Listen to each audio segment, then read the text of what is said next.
Sir जी,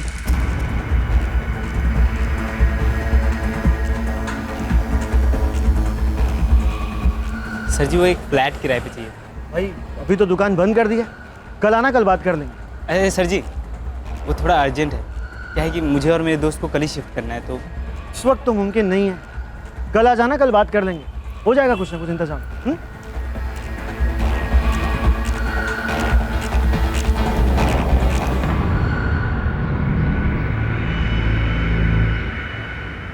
दिल्ली की सड़कों को चीरते हुए बाइक पर सवार ये दो युवक अनिल और उमेश, इनकी दोस्ती सिर्फ 6 महीने पुरानी थी। अनिल नया नया दिल्ली आया था उस मौके की तलाश में जिससे वो अपनी जिंदगी की बाइक चला सके फुल स्पीड में। मेरठ? क्या बात है भैया, हम भी मेरठिया हैं, वो भी 100% असली वाले। भैया अब तो हम दिल्ली वाले होके रह गए, जहाँ रोटी वहाँ घर। बात तो पते की कर रहे हैं, जहाँ रोटी वहाँ घर। हम भी रोटी और घर की तलाश में आए हैं दिल्ली। मेरठ में करते क्या थे आप? मजदूरी, जान लड़ा देते थे मेहनत, लेकिन हाथ कुछ नहीं बचता था। सोचा क्यों ना दिल्ली को आजमाया जाए, तो आगे दिल्ली। यहाँ दुगनी मेहनत करेंगे, फिर गरीब के पास यही तो एक हथियार होता है भाई। अब आपने पते की बात कही, गरीब का सबसे बड़ा हथियार मेहनत ही तो है। मजदूरी में 2 पैसा कम मिले भैया चलेगा, लेकिन काम रोज होना चाहिए, उनसे खाली नहीं बैठा जाता। भैया खाली दिमाग तो शैतान का कारखाना होता है, और हम कहते हैं खाली हाथ तो उससे भी ज्यादा खतरनाक। वैसे इन हाथों को लेकर काम हो तो बताइएगा जरूर। एक काम है, कर पाओगे? अरे हाँ हाँ करेंगे, बिल्कुल करेंगे। कोई और कर पाएगा तो हम क्यों नहीं कर पाएंगे। मैं एक मोबाइल की दुकान में काम करता हूँ, वहाँ पे जो हमारे सेठ है ना, उन्हें एक साफ सफाई करने वाले की ज़रूरत है। साफ सफाई का काम कर पाओगे? हाँ हाँ बिल्कुल सफाई से करेंगे। काम काम है और आराम हराम है। अनिल कुमार नाम है हमारा, मेरठ से हैं हम। मेरा नाम उमेश है, तो चले काम पर?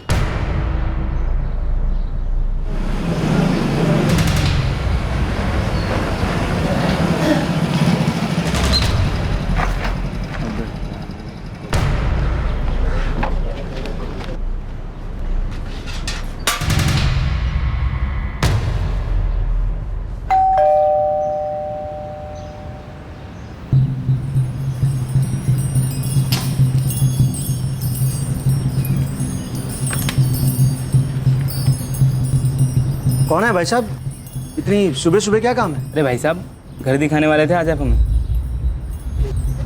ये हेलमेट क्यों पहन रखा है, कौन हो तुम? कमाल है, भूल गए आप तो। कल रात को तो मिले थे हम आपसे। मार अबे मार, और मार मार मार। पकड़ो इन्हें, कोई पकड़ो, इन्होंने मेरे पति को गोली मार दी।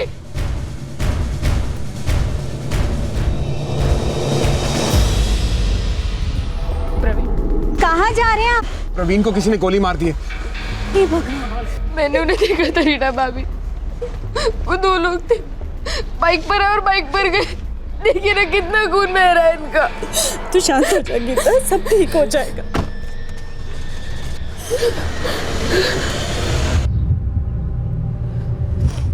प्रवीण चौहान जी, इनके बड़े भाई विवेक चौहान उन्हें हॉस्पिटल लेकर गए हैं।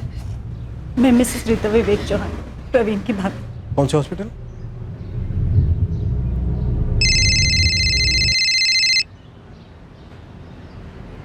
विवेक भैया का फोन। हेलो। प्रवीण नहीं रहा। ये आप क्या कह रहे हैं भैया? ऐसा नहीं हो सकता।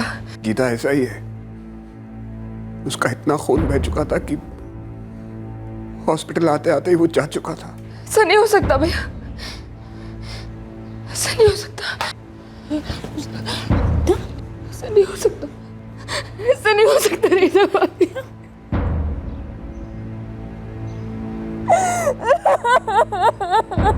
मम्मा क्या हुआ, तुम रो क्यों रहे हो मामा?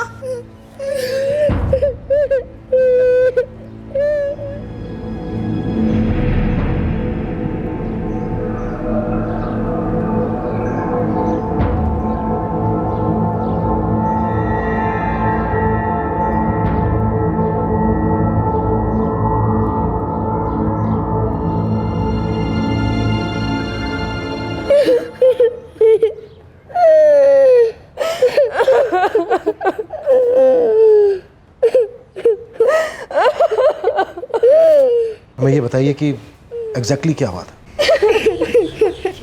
देखिए गीता जी, मुझे अफसोस है आपके पति की मौत का, पर समझिए जैसे आपके पति को हॉस्पिटल पहुंचाते पहुंचाते देर हो गई खून बहने के कारण, अगर हमें जानकारी मिलने में देर हो गई तो वो कातिल कहीं भाग निकल सकते हैं। वो सुबह सुबह अखबार पढ़ रहे थे, मैं उनके लिए किचन में चाय बना रही थी, तभी बेल बजी। अरे प्रवीण, देखिए ना कौन है। दूध वाला होगा। फिर कुछ सेकंड्स के बाद गोली चलने की आवाज आई।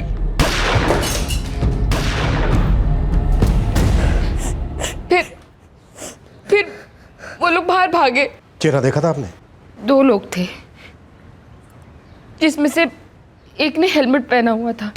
जिसने गोली चलाई उसने मरून रंग की शर्ट पहनी हुई थी और उसके पास एक काला बैग भी था। फिर वो दोनों बाइक पर भाग गए। पकड़ो इन्हें! कोई पकड़ो! इन्होंने मेरे पति को गोली मार दी। फिर मेरे जेठ जी विवेक भैया, हमारे पड़ोसी पवन जी और अविनाश जी आ गए। तब तक बहुत खून बह चुका था। जी, अविनाश त्रिपाठी मेरे हस्बैंड है और वो इस वक्त घर पर नहीं है, हॉस्पिटल गए हैं विवेक जी और पवन जी के साथ। कुसुम जी, आपके घर के बाहर का सीसीटीवी फुटेज चाहिए। जी, मैं मेरे बेटे को उठाती हूँ, वही ये सब जानता है। प्लीज़ ज़रा जल्दी कीजिए सर। 5 मिनट में यहाँ का सीसीटीवी फुटेज मिल जाएगा। ये कुसुम त्रिपाठी का घर है, उसका बेटा ट्रांसफर कर रहा है। तुम सीसीटीवी फुटेज चेक करो, मैं हॉस्पिटल जाता हूँ। सर। गोलियों ने हार्ट रिबकेज को बुरी तरह छलनी कर दिया है।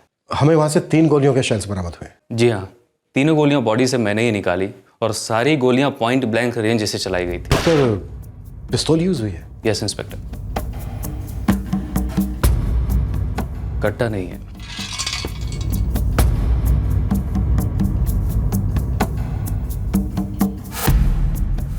हाँ, यही दोनों थे। 3 भाइयों में मैं सबसे बड़ा। प्रवीण मेरे बाप था। हम दोनों मिलकर रियल एस्टेट का बिजनेस चलाते थे। एक छोटा सा ज्वेलरी का बिजनेस भी है। आपने कहा 3 भाई हैं। कपिल, वो सबसे छोटा है, उसका अपना अलग बिजनेस है। आपके भाई प्रवीण को किसी से कोई खतरा था? नहीं सर, हम लोग तो बहुत ही सीधे साधे छोटे मोटे लोग हैं।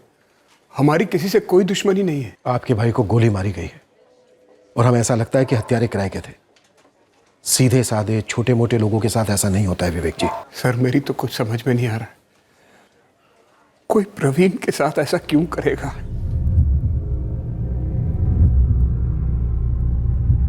बाइक का नंबर प्लेट साफ नहीं नजर आ रहा सर। लेकिन ये दोनों तो नजर आ रहे हैं। पर दोनों में से एक ने हेलमेट पहन रखा है।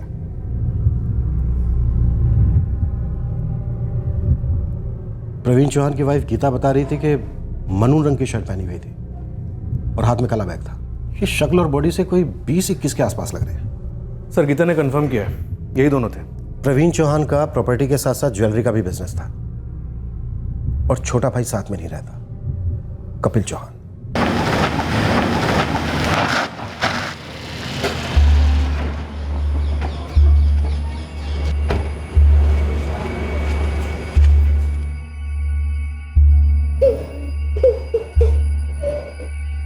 विवेक भैया, प्रवीण भैया कहाँ है? बॉडी अभी पोस्टमार्टम रूम में, कह रहे 3-4 घंटे बाद मिलेगी। माँ, कब हुआ ये? आज सुबह 7:30 के आसपास। गीता ने देखा था, 2 लोग थे, एक ने हेलमेट पहना हुआ था, दूसरे ने नहीं। दूसरे ने फायरिंग की। भैया, लेकिन ये दोनों थे कौन? अगर मुझे पता होता तो मैं यहां बैठा होता कपिल। मेरे कहने का मतलब ये था कि उन दोनों के बारे में पुलिस क्या कह रही है? पुलिस कह कुछ नहीं रही है, बस पूछ रही है, हजारों सवाल पूछ रही है। तुमसे भी पूछेगी।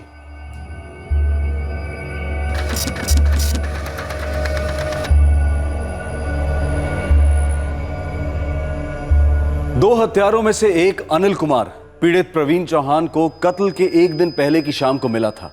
एक फ्लैट अर्जेंटली किराए पर लेने की बात हुई थी। सर जी, वो एक फ्लैट किराए पे चाहिए था। अभी तो दुकान बंद कर दिया, कल आना, कल बात कर लेंगे। और दूसरी सुबह अनिल के साथी उमेश ने प्रवीण को गोली मार दी थी। क्या कारण था इस कत्ल का?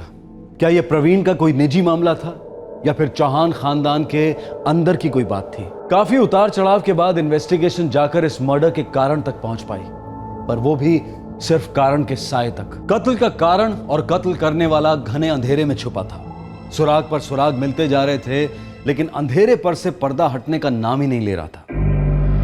नहीं सर, कोई दुश्मनी नहीं थी। 3 गोलियां मारी गई हैं आपके हस्बैंड को गीता जी। क्यों क्यों मार डाला प्रवीण को?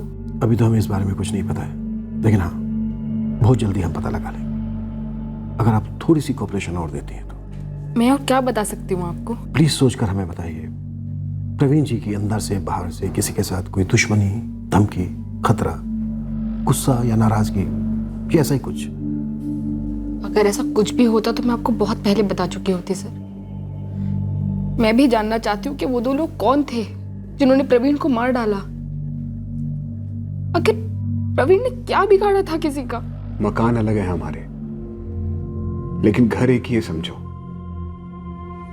बहुत ही करीबी रिश्ता था हम भाइयों का और फैमिलीज का भी। आप दोनों भाई बहुत करीब थे, साथ में रहते थे, काम भी साथ में करते थे, लेकिन आपका छोटा भाई आपके साथ नहीं रहता। हाँ, वो अलग रहता है। बिजनेस भी साथ में नहीं है? उसका बिजनेस भी अलग है। ऐसा क्यों? क्यों? बस है, उसका अपना बिजनेस है, अलग रहता है। सब लोग अपना अपना रास्ता चुनते हैं, अपने अपने रिश्ते बनाते हैं। अक्सर बने बनाए रिश्ते टूट जाते हैं। प्रॉपर्टी भाइयों के बीच दरार डाल देती है। हम भाइयों के बीच प्रॉपर्टी को लेकर कभी कोई झगड़ा नहीं हुआ। आपकी प्रॉपर्टी या फिर ज्वेलरी के बिजनेस में किसी के साथ कोई दुश्मनी, पैसों को लेकर अनबन, कोई लेनदार या जी नहीं। इतनी जल्दी जी नहीं? क्या? मेरा सवाल खत्म होने से पहले आपका आ गया जी नहीं। मुझे ऐसा क्यों लग रहा है कि आप इस जवाब के साथ पहले से तैयार थे? सर, जवाब मैं जानना चाहता हूं, वो भी जल्द से जल्द, कि मेरे भाई को किसने मारा और क्यों। और आपके अलावा इन सवालों के जवाब और कोई नहीं दे सकता। गुनाह है? अपना खुद का बिजनेस शुरू करना गुनाह है? बिल्कुल नहीं, लेकिन गुनाह तो हुआ है। आपके एक भाई का कत्ल हुआ है। हम आपकी फैमिली के हर शख्स पर शक कर रहे हैं, लेकिन आप पर थोड़ा ज्यादा, क्योंकि आप बिजनेस अलग कर रहे थे, अलग रह रहे थे पन्नगर में। अच्छा, तो अब अलग रहना भी गुनाह हो गया? आपका ये चिड़चिड़ापन ना हमारे शक को और गहरा कर रहा है। आप जानना क्या चाहते हैं मुझसे? आपके भाई प्रवीण चौहान को किसने मारा कपिल, और क्यों? यही तो मैं भी जानना चाहता हूं। अगर मुझे पहले से पता होता तो एक एक की खबर नहीं ले लेता मैं। सिसोदिया, सबकी खबर निकलो, पूरी फैमिली पर नजर रखो। पत्नी गीता, भाभी रीटा, बड़ा भाई विवेक, छोटा भाई कपिल, हर एक मूवमेंट, फोन रिकॉर्ड, सब कुछ निकलवाओ। सर, मुझे रिश्तों की हिस्ट्री चाहिए, घर की, काम की, घर और काम दोनों के बीच की।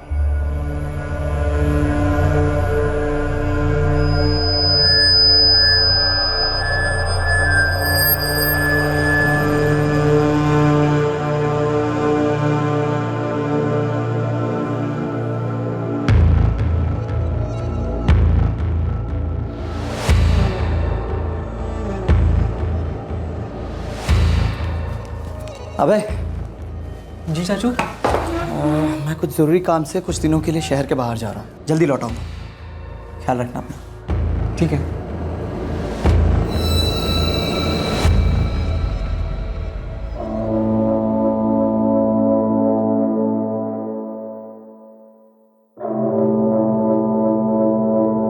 सर जी, इस बाइक की अगर कोई जुड़वा बहन है तो वो इस वक्त मेरे सामने खड़ी है। आँख, कान, हाइट, बॉडी एकदम सेम टू सेम। कहाँ खड़ी है? दिव्या नगर पार्किंग लॉट में। अटेंडेंट से पूछा तो वो बोलता है कि 3 दिन से हिली नहीं है यहाँ से।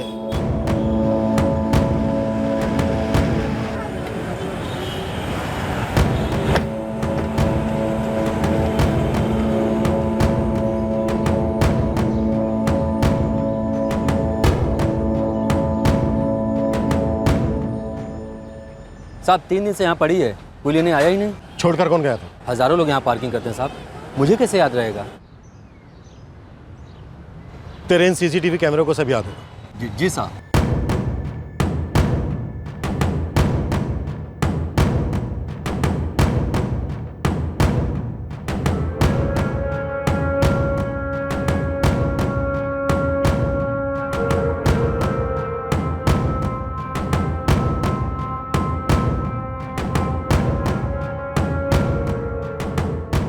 बाइक और कार दोनों के नंबर्स नजर आ रहे हैं। सिसोदिया जरा जूम करो।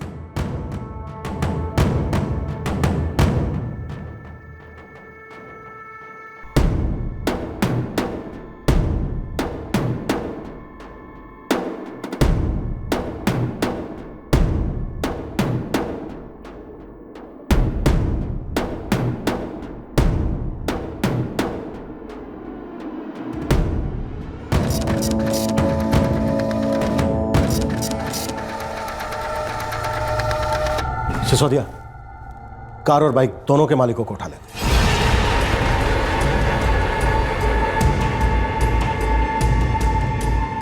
धर्मेंद्र कुमार, 123 जयमुखी नगर, ये इस कार का मालिक है। सर बाइक किसी अब्बास शेख नाम के आदमी पे रजिस्टर्ड है, विश्वजीत मार्ग पे रहता है। समझ लो ये विश्वजीत मार्ग हमारे इस केस का मार्ग बनेगा। यहीं से मिलेंगे सारे सवालों के जवाब। सर जी मैं ही अब्बास शेख हूँ और ये गाड़ी मेरी हुआ करती थी। पेपर तेरे नाम है तो गाड़ी थी कैसे हुई? सर जी 4 साल पहले मैंने इस बाइक को बेच दिया था। शायद पार्टी ने पेपर चेंज नहीं किया हो। कौन थी ये पार्टी? गुड़गांव की पार्टी थी, मंगल नेगी नाम था उसका। इस मंगल नेगी का एड्रेस और फोन नंबर जल्दी निकाल के ला। 4 साल पुराना सौदा है, 5 मिनट में आपको ढूंढ के देता हूँ। 10 मिनट ले ले अब्बास, नाम तुझे छोड़कर जाने वाले और ना ही इस मंगल नेगी को छोड़ेंगे। तेरी इस गुड़गांव की पार्टी को ये सौदा बहुत महंगा पड़ने वाला है।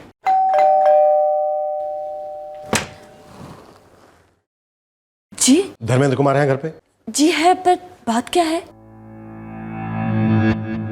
हाँ जी, ये गाड़ी तो मेरी ही है सर, लेकिन ये दिव्या नगर की पार्किंग में क्या कर रही है ये मुझे समझ में नहीं आ रहा है। लेकिन आपकी बात मेरी समझ में नहीं आ रही है। आपकी कार दिन में रात में कहाँ होती है, क्यों होती है, ये आपको पता नहीं होता।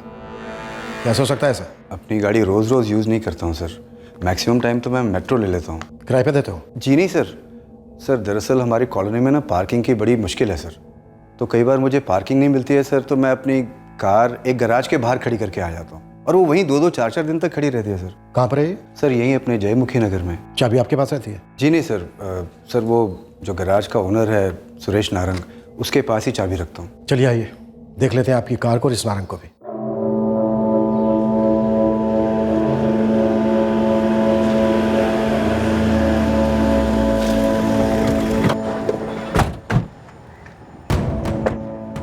सर यही है मेरी कार।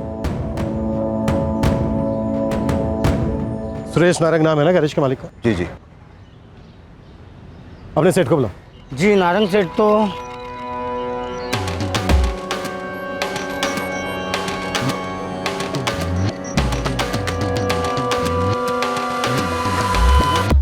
क्या दुश्मनी थी तेरी प्रवीण चौहान के साथ? मैं किसी प्रवीण चौहान को नहीं जानता, सब सच बोल रहा हूँ मैं। अच्छा तो अब हमारे गैरेज में चल, वहां जब हम तेरे से बुलवाएंगे ना तो तेरी सब समझ में आएगा, क्योंकि हम तेरी बॉडी, तेरा इंजन, पेट्रोल टैंक, व्हील, एक एक पुचरा खोल के ना तेरे अंदर का सारा कचरा साफ करेंगे, तब तेरा इग्निशन होगा। फिर ना तेरी ये जो जबान है मक्खन की तरह चलेगी। डाल गाड़ी में। साहब मैं सच कर रहा हूँ, साहब मैं नहीं जानता हूँ किसी विपिन चौहान को। साहब चलो।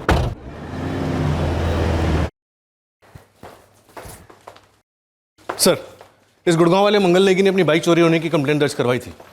अगर ये भी इस प्लान का हिस्सा है तो इस वक्त हमारे हाथ में सुरेश नारंग है। अब 2 और 2 4 होने में ज्यादा टाइम नहीं लगेगा सिसोदिया।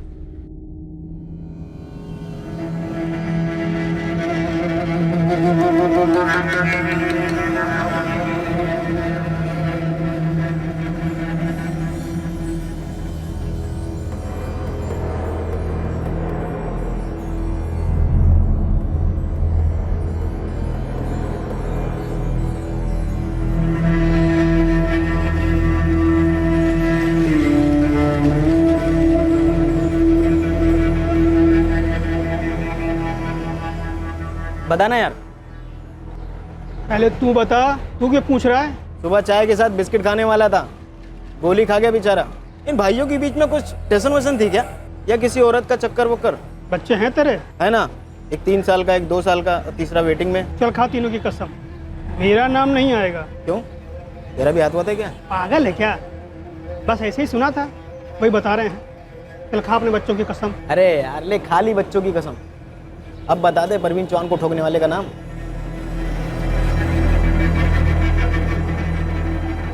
सर एक ही बात रटे जा रहा है कि इसे पता ही नहीं इसकी गाड़ी कौन लेके गया था।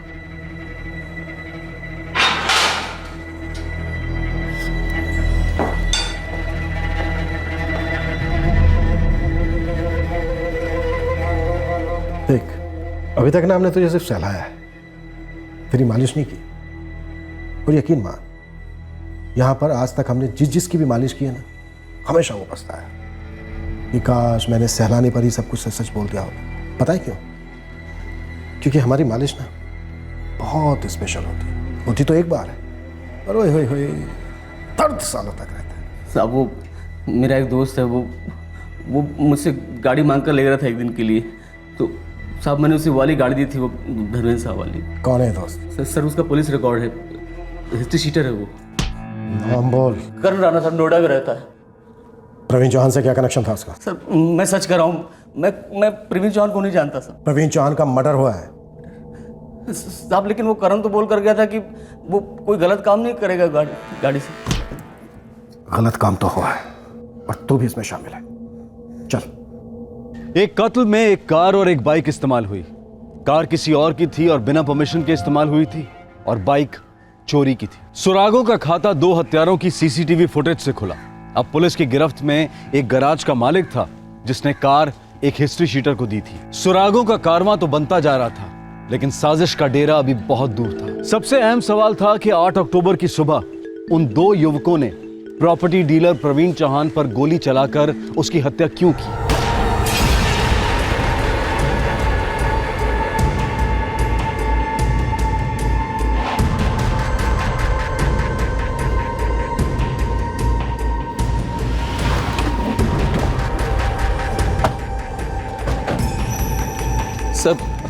सर ये करण का घर है।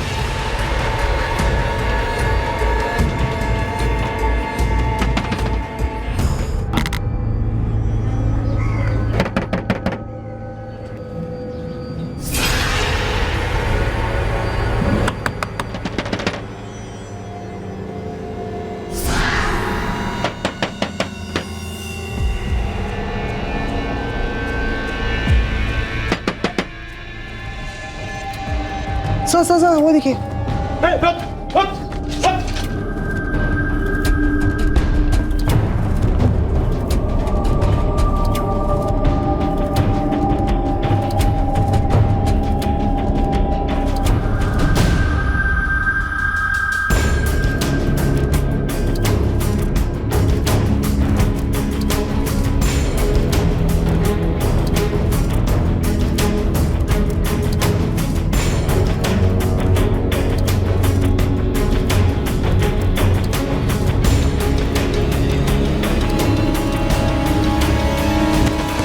ना तो तुम मुझसे भाग सकता है ना सच्चाई से।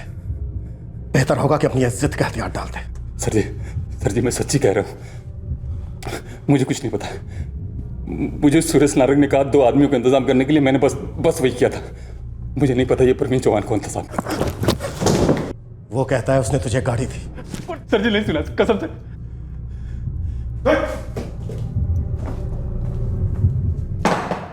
अब तुम दोनों गले मिल लो और तय कर लो कि किसको क्या बोलना है। लेकिन मुझे प्रवीण चौहान की पूरी स्टोरी चाहिए। उसे किसने मारा और क्यों मारा, और जिसने भी पहला झूठ बोला वो जिंदगी में दोबारा झूठ नहीं बोल पाएगा, सच भी नहीं बोल पाएगा, एक्चुअली बोल ही नहीं पाएगा। सर मैं बोलता हूँ, ये सुरेश नारंग झूठ बोल रहा है।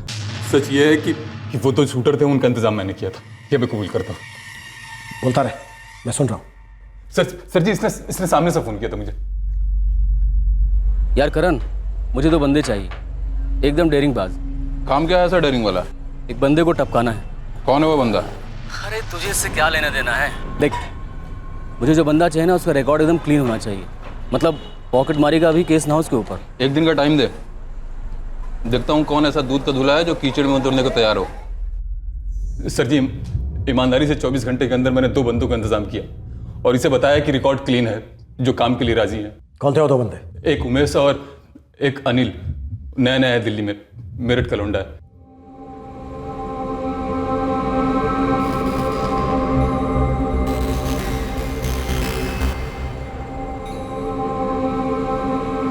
काम कुछ ज्यादा नहीं है, एक बंदे का काम तमाम करना है, मर्डर करना है। किसका मर्डर करना है? मुझे नहीं पता और तुम्हें भी जानने की जरूरत नहीं है। तो फिर मारेंगे किसे? पहले बोलो तैयार हो। कितने मिलेंगे? अच्छे मिलेंगे। वैसे अच्छे कितने होते हैं आपकी दिल्ली में? रकम सुपारी देने वाला तय करेगा। एक काम से पूरी जिंदगी में इतना कभी कमा नहीं सकते। पर ये सुपारी ली क्यों जा रही है और कौन है वो आदमी? ये तो वही बताएगा। और इतना जान लो, मारना है मतलब मारना है। सर जी, मैंने उन दोनों बंदों को सुरेश नारंग के हवाले कर दिया था। इसके बाद मुझे कुछ नहीं पता। नारंग बोलना। साहब मुझे नहीं मालूम था किसी की फील्डिंग लग रही है। सब मुझे एक कार और 2 आदमियों का इंतजाम करने के लिए कहा गया था, तो मैंने करण को बोला, इसने 2 आदमियों का इंतजाम किया। साहब इसने अभी तक जो कुछ बोला एकदम सच बोला है। तूने जो अब तक हमसे बोला वो सब झूठ था। बहुत घुमाया तूने, पता नहीं अब भी झूठ बोल रहा है क्या सच? साहब मैंने एक ही झूठ बोला है साहब, बस। और वो क्या? मुझे मालूम था कि किसी प्रवीण चौहान को मारना है, लेकिन ये प्रवीण चौहान कौन बंदा था मुझे कोई आइडिया नहीं था साहब। मतलब तुझे ये मालूम था कि प्रवीण चौहान नाम के किसी आदमी का कत्ल करना है, पर ये नहीं मालूम था कि प्रवीण चौहान कौन है और उसे क्यों मारा जा रहा है? साहब मेरा एक दोस्त है, सब उसने कहा था 2 आदमी और का इंतजाम करने के लिए। ये झूठ बोल रहा है साहब। कार यही लेकर गया था और 2 लौंडों को बंदूक किसी ने दी थी। मैंने कहा था तुम दोनों से कि मुझे कोई चालाकी नहीं चाहिए। तुम दोनों ने इतनी जल्दी खिचड़ी पकानी शुरू कर दी। कोई नहीं, और हम पकाएंगे, और खिचड़ी नहीं कीमा। नहीं साहब, आज रात पूरा थाना हाथ साफ करेगा इन दोनों पर, और ये झूठ बोले या सच कुछ भी सुनने की जरूरत नहीं। साहब जैकी शर्मा को पकड़िए साहब। कौन जैकी शर्मा? एक और सुराग, एक और किरदार, जैकी शर्मा। प्रवीण चौहान के मर्डर केस में धीरे धीरे कड़ियां तो मिल रही थी, लेकिन जुड़ नहीं रही थी। क्या यह कड़ियों का चक्रव्यूह जानबूझकर बुना गया था ताकि प्रवीण चौहान के कत्ल का असली मकसद कभी सामने ना आए?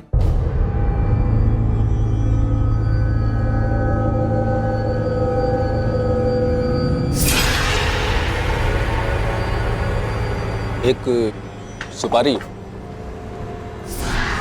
सुपारी? मारना किसको है? प्रवीण चौहान नाम है। लेकिन मारना क्यों है? पैसा, और क्या। बहुत बड़ी सुपारी है, लाइफ बन जाएगी। मुझे क्या करना होगा? एक गाड़ी का इंतजाम करना होगा। ये तुम्हारे लिए बहुत आसान बात है। और 4 हाथों का इंतजाम करना होगा। 4 हाथ मतलब? 2 बंदे जो गोली चलाएंगे, एकदम नए, बिना किसी क्राइम रिपोर्ट के। देख यार जैकी भाई, तू तो ठहरा हिस्ट्री शीटर, जाने तूने क्या क्या किया है, लेकिन भाई अपना धंधा ये नहीं है यार। अबे वो हरिश्चंद्र की औलाद, धंधा होता है जिसमें कम से कम समय में कम से कम मेहनत से ज़्यादा पैसे कमा सके आदमी। लेकिन काम में दिल भी तो होना चाहिए। फायदा अगर लाखों में हो तो दिल और दिमाग दोनों लग जाते हैं सुरेश नारंग। उसके तुरंत बाद मैंने करण को कांटेक्ट किया साहब। इसने 2 लड़कों का इंतजाम किया और इसके बाद मेरा काम था इसको कार देना 8 अक्टूबर की सुबह। ये लो देख करण, काम खत्म होते गाड़ी मुझे यही वापस चाहिए। हाँ ठीक है, वैसे भी कौन सी शादी करनी है तेरी इस खटारा से।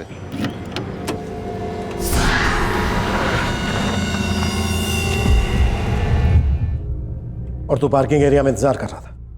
हाँ सर जी, अनिल और उमेश मुझे वहीं मिलने वाले थे।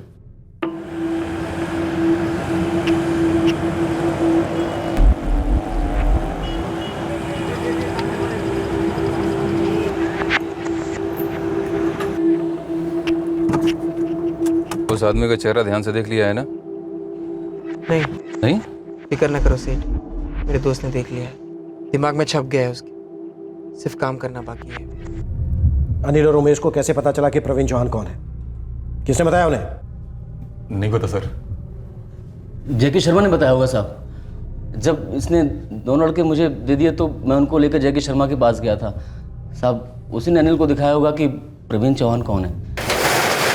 वो जो शटर डाउन कर रहा है उसी को उड़ाना है। तुम में से कोई एक चेहरा अच्छी तरह देख लो, कल कोई गलती नहीं होनी चाहिए। जी हम जाते।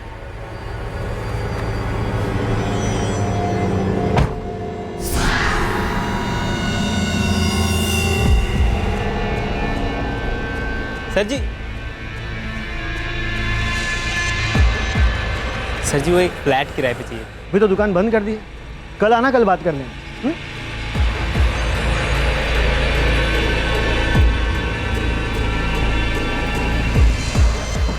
मैं तुम्हें घर दिखा चुका हूँ। याद है, तुम्हारे दोस्त को आदमी भी दिखा चुका हूँ। कल काम हो जाना चाहिए। किसी भी तरह की कोई गलती हो ही नहीं सकती उमेश, समझे? अपने दोस्त को भी समझा दो। हमारे दिमाग में फ़ोटो छाप लिया, ये समझिए। अब कोई चांस ही नहीं गलती होने की। 15 मिनट में काम खत्म करके यहीं वापस लौट आना है, समझे? आ जाएंगे।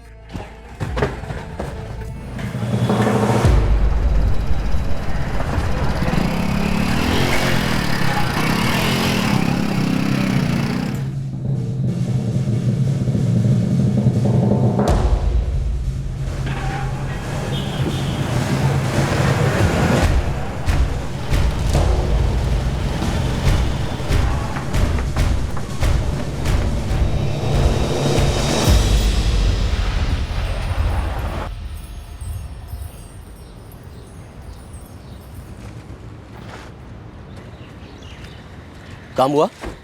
बोल तो रहे हैं काम हो गया। काम हो गया? एक या दो नहीं, 3-3 गोलियां दागी है उसके सीने में। बचने का कोई चांस ही नहीं है। पूरा निशाना लगा के गोली मारी है। ठीक है, अब एक काम करो, तुम दोनों यहाँ से गायब हो जाओ और 3 दिन के बाद जब मिलेंगे हम लोग वापस तो बाकी का जो हिसाब किताब है क्लियर कर लेंगे। देखिए, किताब आप पढ़े हैं, हमें ये सब समझ में नहीं आता। हमें सिर्फ हिसाब मालूम। काम खत्म हो गया, रखिए हथेली पे पैसे। यार सुरेश, मेरा भी हिसाब चुकता कर दे यार। मुझे मेरा हिस्सा मिलेगा तब मैं तुम लोगों को कुछ दे पाऊंगा। और वैसे भी हमसे कहा गया है कि जब तक ये खबर पक्की नहीं मिल जाती है कि प्रवीण चौहान मारा जा चुका, तब तक किसी को कुछ नहीं मिलने वाला है।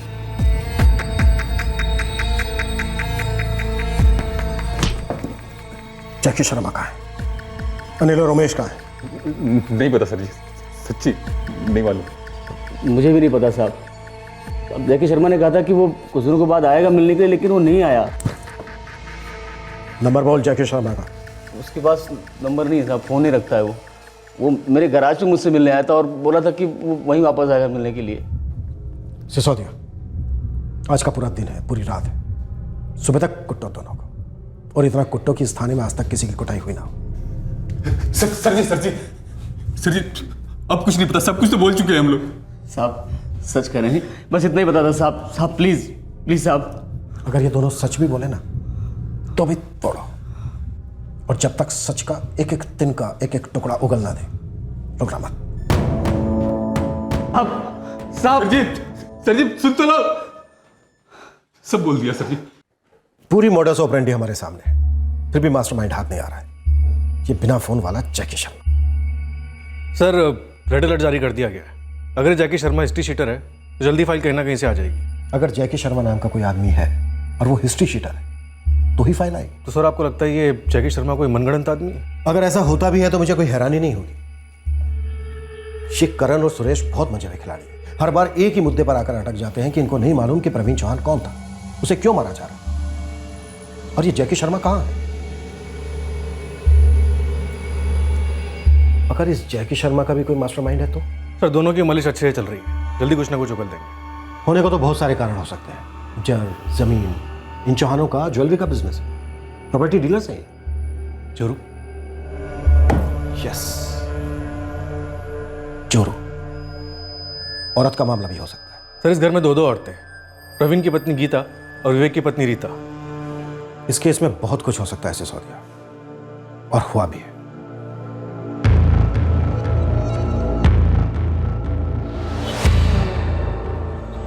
साहब, रास्ता जितना क्लियर दिख रहा है उतना है नहीं, काफी धुंध है। धुंधला है तो वाइपर ऑन कर, क्लियर कर रास्ता। साहब जी, चौहान परिवार में काफी कुछ ऊपर नीचे। किस बात को लेकर? प्रॉपर्टी साहब जी। लेकिन कोई इतना नीचे कैसे गिर सकता है कि प्रवीण को ऊपर भेज दे? साहब जी, ये तो इस घर की परंपरा रही है। क्या मतलब? प्रवीण से पहले इन तीनों भाइयों की माँ रेखा चौहान को भी ऊपर भेज दिया गया था।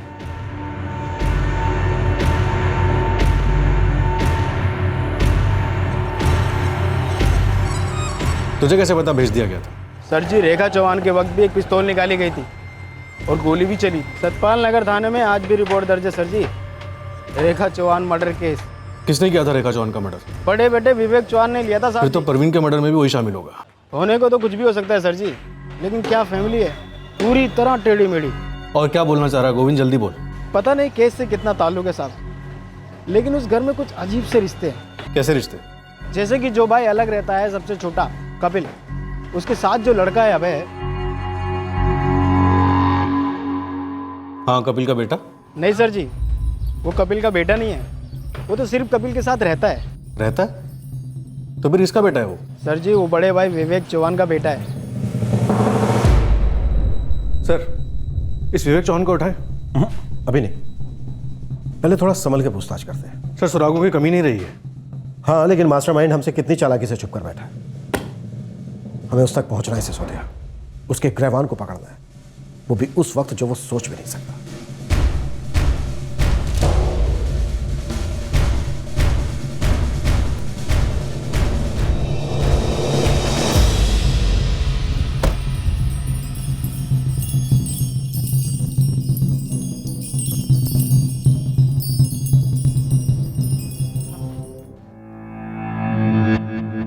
आपने इस बारे में तो हमें कुछ बताया नहीं मिस्टर विवेक चौहान।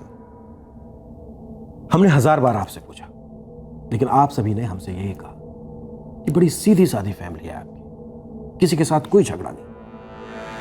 और बाद में हमें पता चलता है कि दूध में धुली हुई आपकी फैमिली दरअसल किसी के खून में डूबी हुई है। और खून भी किसका? आपकी अपनी मां का। और किसने बहाया? आपने खुद। क्यों मिस्टर चौहान? देखिए आप पुलिस वाले लोगों की बातों में मत आइए। जो दिखता है या जो कोई बकता है जरूरी नहीं कि वो सच हो। तो फिर सच क्या है मिस्टर चौहान? आप अपनी मां के कत्ल के केस में जमानत पर हैं, फिर आप पर लगे आरोप मनगढ़ंत कैसे हो सकते? जो हुआ वो एक हादसा था, एक्सीडेंट। बस मुझे बहुत चालाकी से फंसाया गया। आपने एक पिस्तौल खरीदी थी? हाँ खरीदी थी। मैंने वो बंदूक किसी को मारने के लिए नहीं, बस डराने के लिए ली थी। किसे डराने के लिए? किसी को नहीं, मतलब अगर कोई हमला करता है, कोई अटैक करता है दुकान पर। आप हमारा काम जानते हैं। तो जो पिस्तौल आपने किसी को डराने के लिए ली थी, उसी पिस्तौल से आपने अपनी मां का कत्ल कर दिया। क्यों मिस्टर चौहान? देखिए मैंने आपसे कहा वो एक एक्सीडेंट था। मैंने अपनी मां को नहीं मारा है। मैं बहुत प्यार करता था अपनी मां से। लेकिन आपका बेटा शायद आपसे प्यार नहीं करता, वो अपने चाचा के साथ रहता। ऐसा क्यों? कपिल के कारण मेरा बेटा मुझसे दूर चला गया। सारी जड़ कपिल है। देख कपिल, मां वहां रहेगी जहां वो खुश है, और मां यहां पर खुश है। ठीक है भैया, तो मां से ही पूछ लेते हैं ना कि वो खुश कहां रहेगी और ज्यादा खुश कहां रहेगी। मां से पूछने की कोई जरूरत नहीं है। मां कहीं नहीं जाएंगी, मां यहीं रहेंगी। पर तू अकेला रहता है, मां की देखभाल कैसे करेगा? मां की देखभाल मैं कर सकता हूं भैया। इस तरह झगड़ो मत, एक बार मां से ही पूछ लेते हैं, वो जहां चाहेगी वही रहेगी। प्रवीण भैया इतनी देर से और मैं क्या कह रहा हूं? इसकी बातों को ज्यादा बढ़ावा मत दे। तुझे क्या लग रहा है मां का प्यार इसे यहां पर खींच लाता है? बिल्कुल भी नहीं। इसका एक ही इरादा है कि मां अपनी सारी प्रॉपर्टी इसके अकेले के नाम कर जाए। तो क्या आप इसी कारण से मां को अपने घर में रखना चाहते हैं? फालतू की बकवास ना कर। मैं बड़ा बेटा हूं, इसलिए मां मेरे साथ ही रहेंगी। अब बस भी करो, बंद कर दो मेरे लिए लड़ना। मां ये लड़ाई अपने साथ लेकर आया है। कह रहा है कि आप यहां पर खुश नहीं है। आप खुश नहीं है यहां पे? हाँ मां, आप ही तय करिए कि आप ज्यादा खुश कहां रहेंगी, यहां या मेरे घर में। हाँ सोचो मत, मैं हूं तुम्हारे साथ। बस एक बार कह दो कि तुम्हें यहां से निकलना है, पूरी दुनिया से लड़के ले जाऊंगा तुम्हें अपने साथ में। विवेक बेटा, बेटा तुम्हारी और प्रवीण की अपनी अपनी फैमिली है, तुम्हारे बीवी बच्चे हैं, जबकि कपिल अकेला है। मेरा फर्ज बनता है उसके साथ थोड़ा समय गुजारना, और बीच बीच में मैं यहाँ भी आती रहूंगी ना। पापा, अगर दादी माँ कपिल चाचू के वहां गई है तो मैं भी वहां जाऊंगा, दादी के साथ रहूंगा। अबे तेरी दादी कहीं नहीं जा रही। कुछ दिनों की नौटंकी है। कपिल ने दिमाग खराब कर दिया माँ का। लौट आएंगे कुछ दिनों में। हाँ ठीक है ना पापा, मैं भी आ जाऊंगा कुछ दिनों में, दादी के साथ रहूंगा। कपिल का यही प्लान था, सारी प्रॉपर्टी हड़प लो, मुझे और प्रवीण को बाहर ही रखो। और आपका बेटा अभय? अभय का ऐसा है, वो घर का सबसे बड़ा पोता, जन्म से ही अपनी दादी की गोद में पला बढ़ा, उनका लाडला। वो अपनी दादी के बिना रह ही नहीं सकता, इसलिए वो भी उनके साथ चला गया। चलो मान लेते, लेकिन पिस्तौल कैसे चला? आपका तो कहना है कि आपने अपनी मां को नहीं मारा। देखिए मैं बहुत गुस्से में था, क्योंकि कपिल दिन ब दिन मेरी मां और मेरे बेटे के दिल में जहर भर रहा था मेरे खिलाफ। इसलिए मैंने सोचा कि मैं एक पिस्तौल खरीद के उसे डराता हूं। अभी 10 मिनट पहले तो आपने कहा था कि आपने चोरों डकैतों को डराने के लिए वो गन खरीदी। हाँ वो भी। मिस्टर चौहान, आप ये भी कहते रहेंगे, वो भी कहते रहेंगे, तो कोई कुछ भी यकीन नहीं करेगा। ना करे यकीन, मैं लोगों को बोल बोल के थक गया हूं, कोई फर्क नहीं पड़ता मुझे। लेकिन सच्चाई यही है कि कपिल को धमकाने के लिए मैं उस दिन पिस्तौल उसके घर लेकर गया था।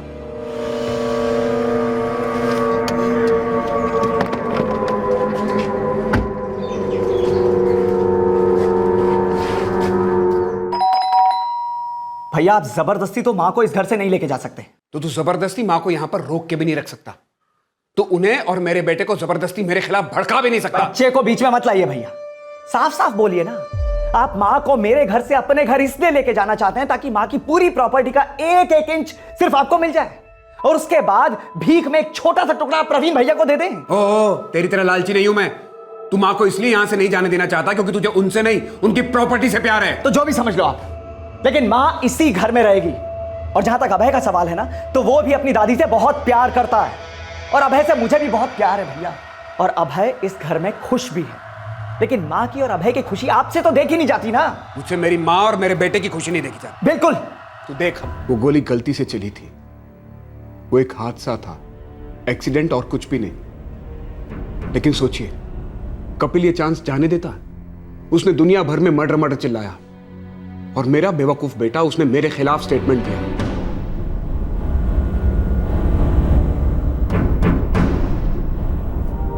प्रवीण, तू तो जानता है मेरा ऐसा कोई इरादा नहीं था। मैंने वो पिस्तौल सिर्फ कपिल को डराने के लिए ली थी। वो गोली गलती से चली। कपिल ने आपके खिलाफ मर्डर का चार्ज लगाया है। कह रहा है कि सिर्फ धमकाना होता तो भरी हुई पिस्तौल क्यों लाते? अरे मैं भूल गया था कि वो पिस्तौल भरी हुई है। प्रवीण, मैं मां को क्यों मारूंगा? मां को? एक बेटा अपनी मां को मार सकता है क्या? नहीं मार सकता, लेकिन एक बेटा अपने बाप के खिलाफ गवाही दे सकता है। अभय ने आपके खिलाफ स्टेटमेंट दिया है। इसी बात का गुस्सा था मुझे। जहर भर दिया है दिलों में कपिल ने। पहले मां के साथ ऐसा किया और अब मेरे बेटे को ही मेरे खिलाफ भड़का दिया है। मैं अगर आज बाहर हूं तो अपने भाई प्रवीण की वजह से। उसी ने मेरी जमानत करवाई, एक अच्छा वकील किया। उसे मालूम था कि मैं बेकसूर हूं। उसे मालूम था कि कपिल क्या गेम खेल रहा है। मैंने अपने और प्रवीण के बिजनेस को एक कर दिया था। वो केस लड़ने में मेरी मदद कर रहा था। सर, अगर प्रवीण को मारने से किसी को फायदा हो सकता है तो वो है सिर्फ कपिल। तो इतने दिन तक आप चुप क्यों बैठे रहे? ये बात आपने हमसे पहले दिन क्यों नहीं बताई? क्योंकि मुझे भी उस दिन ये बात सूझी ही नहीं। लेकिन उसके बाद मैं कई दिनों से सोच रहा हूं कि अब मेरी मदद के लिए प्रवीण नहीं रहा। अब मुझे अपना बिजनेस और कोर्ट केस अकेले ही संभालना पड़ेगा। मां भी नहीं है। तो कपिल ने प्लान बनाया होगा कि यही सबसे सही तरीका और टाइम है सारी प्रॉपर्टी हड़प लेने का। सर, मैं दावे के साथ कह सकता हूं कि प्रवीण को हमारे भाई कपिल ने ही मरवाया है। वही असली गुनहगार है। अतीत में हुई रेखा चौहान की मौत एक्सीडेंटल थी या कत्ल, यह विवाद का विषय था। लेकिन इस केस ने विवेक और प्रवीण और विवेक और कपिल के रिश्ते पर एक नई रोशनी डाली। अब विवेक को समझो क्लीन चिट मिल गई थी और सारा शक अब कपिल की तरफ जा रहा था। लेकिन क्या इन्वेस्टिगेशन सही दिशा में जा रही थी, या फिर ये इस केस के मास्टरमाइंड की एक और मास्टर चाल थी? सर, सुरेश नारायण कुछ कहना चाह रहा है। कहता है कि असली मास्टरमाइंड के बारे में सब कुछ बताएगा। अगर फिर से कोई कहानी बनने लगा तो? सर, काफी मरम्मत की जा चुकी है उसकी। लगता नहीं कि झूठ बोलेगा। एक बार देख लेते हैं। साहब, जैकी शर्मा ही वो आदमी है जो मुझे और करण को उस आदमी के पास लेकर गया जो प्रवीण चौहान को मरवाना चाहता था। साहब, पता था मुझे कि तू कोई अजीब सी अलग सी लीड देगा, फिर से गुमराह करने की कोशिश करेगा। नहीं साहब, देख, तू अपने आका के लिए चाहे कितनी भी ईमानदारी निभा, लेकिन इतना याद रख, वो आजाद घूम रहा है और तुम दोनों यहां सड़ रहे हो। साहब, मेरी और करण की इस बारे में लंबी बातचीत हुई है। साहब, हम दोनों सब कुछ सच सच बोलकर इस झमेले से दूर होना चाहते हैं। मैं आपको अनिल और उमेश तक पहुंचाऊंगा। ये जैकी शर्मा का पता तो मुझे नहीं मालूम, लेकिन हाँ साहब, मैं ये सुजीत शर्मा को जानता हूँ। मैं उस तक पहुंचा सकता हूँ आपको। मालूम था मुझे कि अब कोई नया नाम आने वाला है। कौन है सुजीत शर्मा? क्या ये भी जैकी शर्मा की तरह कोई भूतिया किरदार है जिसका ना पता है ना मोबाइल नंबर? नहीं साहब सुजीत शर्मा जैकी शर्मा का रिश्तेदार है और जैकी हमें उसी के पास लेकर गया था इससे प्लानिंग करने के लिए। देखो, मामला लाखों का है। वहाँ जाकर प्रवीण चौहान को ठोकने का 1-1 लाख मिलेगा। करण, तुझे 2 लाख, सुरेश 3। 8 अक्टूबर को किसी भी हाल में प्रवीण चौहान खत्म हो जाना चाहिए। मैं अनिल और उमेश को लेकर जाऊंगा और उन्हें प्रवीण चौहान दिखा दूंगा। करण, सामान का इंतजाम तू करेगा। सामान का खर्च अलग होगा ना? बिल्कुल। एक बार प्रवीण चौहान मारा गया, हम सब अलग अलग होंगे, कोई किसी को कांटेक्ट नहीं करेगा तब तक जब तक मैं ना बोलूं। और एक बार मौत कंफर्म हो गई, सबके पैसे पहुंच जाएंगे, लेकिन तब तक कोई फोन नहीं। ये रहे 20-20 हज़ार एडवांस तुम सबके लिए। अब आप लोग फिक्र करना छोड़ दीजिए और ये समझिए कि परवीन चौहान आज और अभी परलोक सिधार गया। जैकी को तो कांटेक्ट नहीं किया जा सकता, लेकिन सुजीत तक पहुंचा जा सकता है। ये वही तो है जिसने सब कुछ प्लान किया साहब।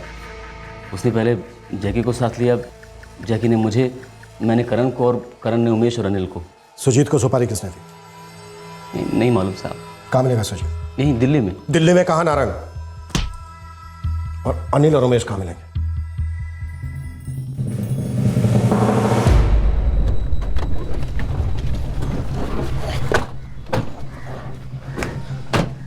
सर वो उधर कोने वाला घर सुजीत का है।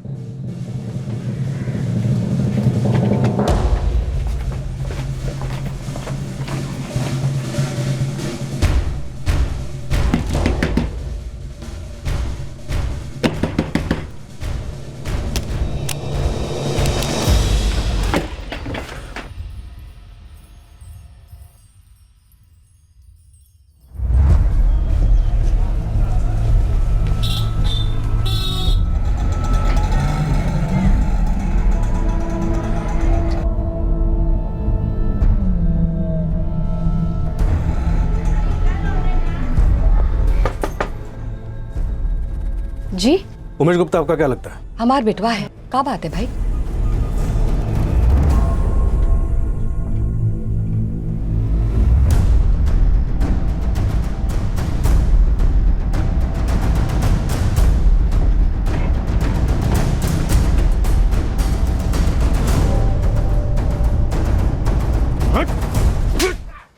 बोल बोल अनिल कहाँ है? बोल। पता नहीं साहब। कुछ तो बताएंगे भी। क्या कर दिया उमेश ने? आपके बेटे ने एक आदमी का खून किया है। बता बता, पिस्तौल कहाँ रखी है? छुपा दी साहब। कहाँ छुपाई है? चल दिखा।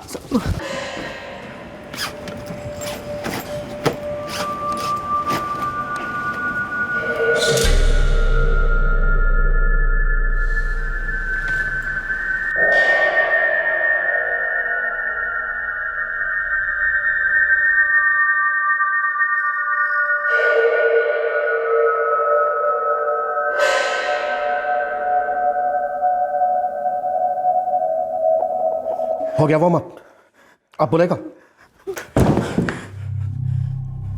क्या और उठक बैठक करवाएगा? देख, हम पुलिस वालों को ना कहानियां पसंद नहीं होती, और एक केस में हम एक से ज्यादा फेंकूबाज बर्दाश्त नहीं करते, इसलिए अब बात ना कट्टू कट होगी। प्रवीण चौहान की सुपारी किसने दी? तूने? अभय ने। अभय? अभय चौहान? हाँ, अच्छी जान पहचान है मेरी अभय से। उसने बोला अपने चाचा को खत्म करना है। 25 लाख में सौदा हुआ था। पैसे किसने दिए थे? उसके चाचा ने, प्रवीण के भाई कपिल चौहान। जी।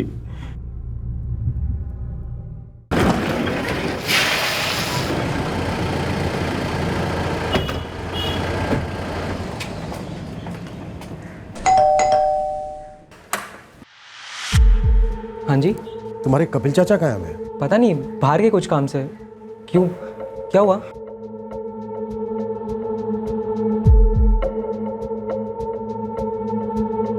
मैं कह रहा हूँ आपसे वो घर पर नहीं है, बाहर गए। जब से तुम्हारे प्रवीण चाचा का मर्डर हुआ है तब से बाहर गए होंगे, है ना? जी नहीं, उसके 1-2 दिन बाद कोई अर्जेंट काम आ गया था, तभी गए। अबे। जी चाचू। मैं कुछ ज़रूरी काम से कुछ दिनों के लिए शहर के बाहर जा रहा हूँ, जल्दी लौटाऊंगा, अपना ख्याल रखना। ठीक है। और तब से लेकर अब तक उन्होंने तुमसे कोई कांटेक्ट भी नहीं किया होगा। नहीं। कैसा चाचा है? भतीजे को सामने कर दिया। क्या मतलब? अब हमें तुझे अकेले को गिरफ्तार करना पड़ेगा। लेके चला।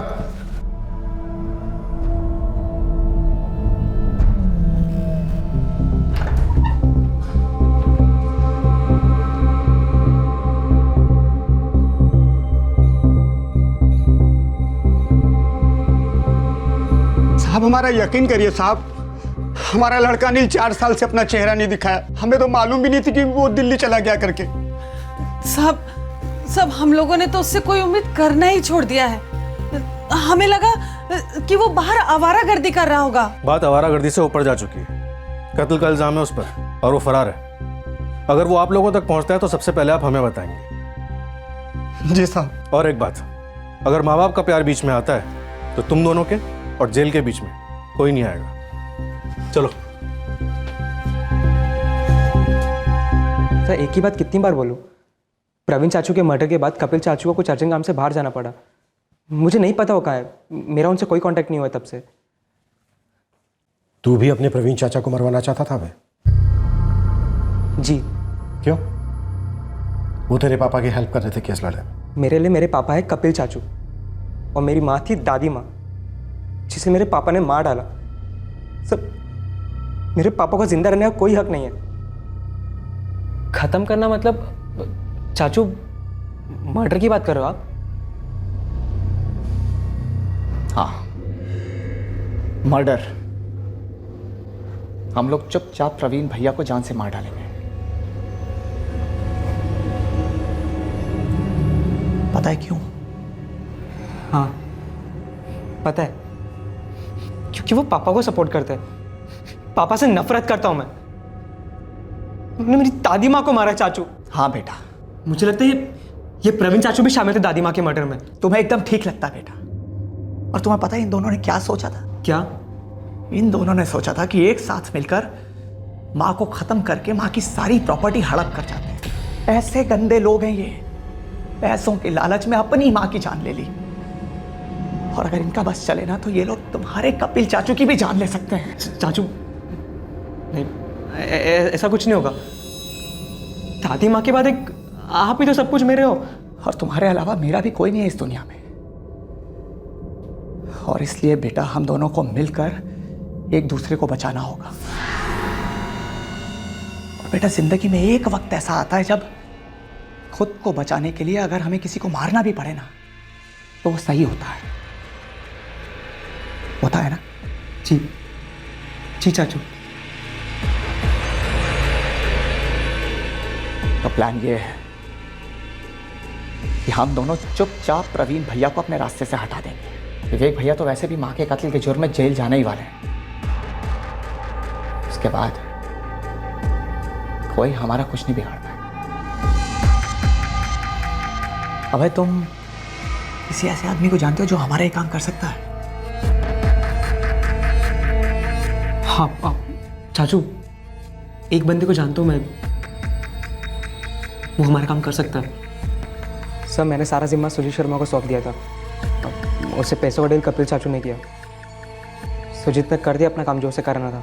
और तुम लोगों ने सोचा होगा कि तुम लोग बड़े आराम से रहो। तुझ तक, तेरे कपिल चाचा तक हम लोग कभी पहुंच ही नहीं पाए। सर मैंने वो सब कभी नहीं सोचा। मेरे लिए मेरे दादी माँ की मर्डर का आधा बदला हो चुका है। बस एक बार पापा को जिंदगी भर के लिए जेल हो जाए सर, बदला पूरा हो जाएगा। और जेल में वो अकेले कहाँ रहेंगे? तुम्हारे प्यारे कपिल चाचा भी तो होंगे उनका वहां साथ देने के लिए। और वही क्यों, सुजीत, जैकी, सुरेश, करण, अनिल, उमेश और पता नहीं कौन। हाँ? तुम भी तो होगे वहां। पूरी जवानी नफरत के तेल में उबलते रहे और अब जुर्म का जहर अपने होठों से पी गए, मर्डर में भागीदार बने। अच्छा, बहुत अच्छा करियर बनाया तुमने अभय चौहान।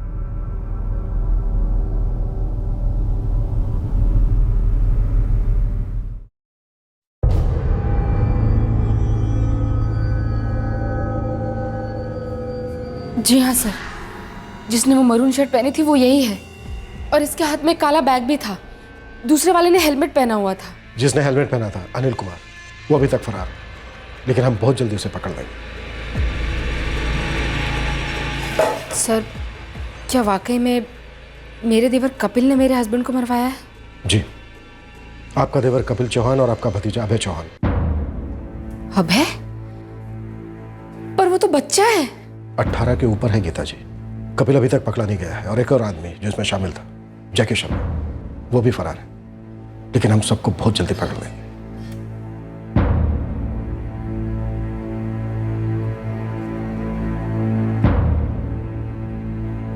मेरी समझ में नहीं आ रहा कि मेरे बेटे में इतना गुस्सा, इतनी नफरत आई कहां से। भी आपको समझ में नहीं आ रहा है कि हमारे बेटे के अंदर इतना गुस्सा, इतनी नफरत कहां से आई? हाँ? कब झांक कर देखेंगे आप अपने अंदर? विवेक भैया, मुझे लगता है कि आपको माँ जी को कपिल के साथ ही रहने देना चाहिए था। माँ जी भी यही चाहती थी। इस जोर जबरदस्ती से क्या हासिल हुआ किसी को? हमारा सब कुछ खत्म हो गया।